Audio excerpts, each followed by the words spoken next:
because this too might be part of his strategy, I said, "It is my name."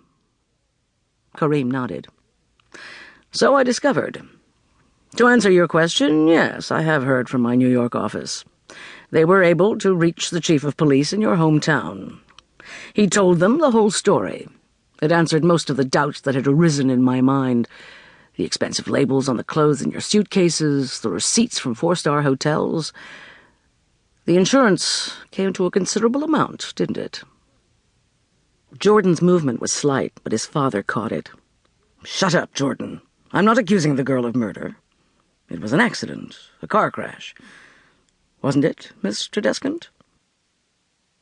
"Yes," I bit my lip. How much did he know? Too much, probably.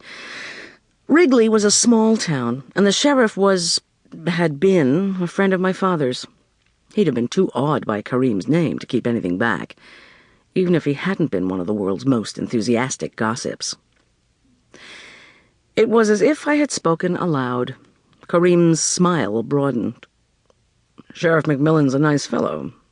We had a long chat.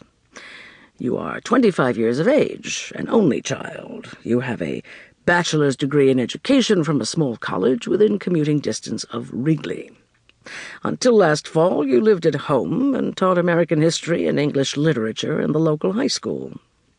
You also coached the soccer team, which won the state championship the year before." He looked me over. I'd seen the same expression on the faces of farmers checking out a prize heifer, and I tried not to hunch my shoulders to make them seem narrower. He added, "Quite a diversification of talent." "It's a small high school." "And a small town. 15,000, right? Your father owned the hardware store, and your mother gave parties and played bridge. You have been going steady with a feller name of DeWitt Sparks, an up-and-comin' young accountant, DeWitt is. Regular church-goer, nice and steady. We all figured they'd get married one of these days, but he—" "Stop it!" His imitation of McMillan's accent and speech patterns had been cruelly accurate. Everything he had said was true, but the woman he had described, a spinster schoolteacher too timid to strike out on her own, carrying on an insipid affair with an unenthusiastic swain, that wasn't me. DeWitt was just as boring as Kareem had made him sound, but he had wanted to marry me, and he hadn't been the only one. Especially after word got out about the insurance policy. I folded my arms across my chest. "You know a lot of things you have no business knowing, Mr. Kareem, but you don't know the most important thing. My father and I had planned this trip for years. He was keen on gardening, probably because of his name.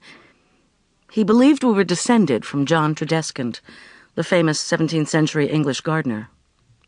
"Florists," Kareem interrupted. "That was what they called themselves. It wasn't until centuries later that the word took on its present meaning." "Of course.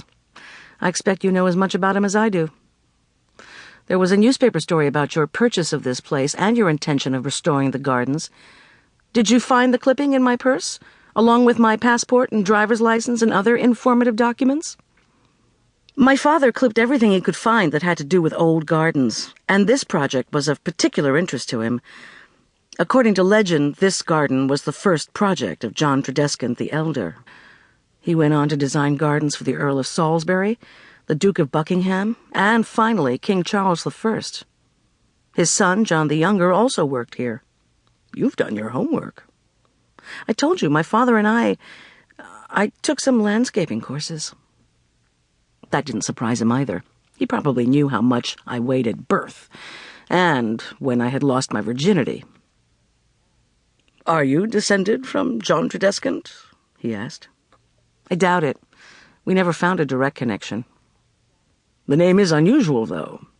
I can understand why a keen gardener, you said, would be intrigued by the possibility." "And why I might go to such lengths, even trespassing, to see this place? I came here yesterday all polite and proper to ask for permission, but they wouldn't let me in." "You should have called for an appointment." "How? You're not in the phone book." Kareem chuckled. "True. So, having been rudely rebuffed, you decided to break in? No, don't deny it. If I had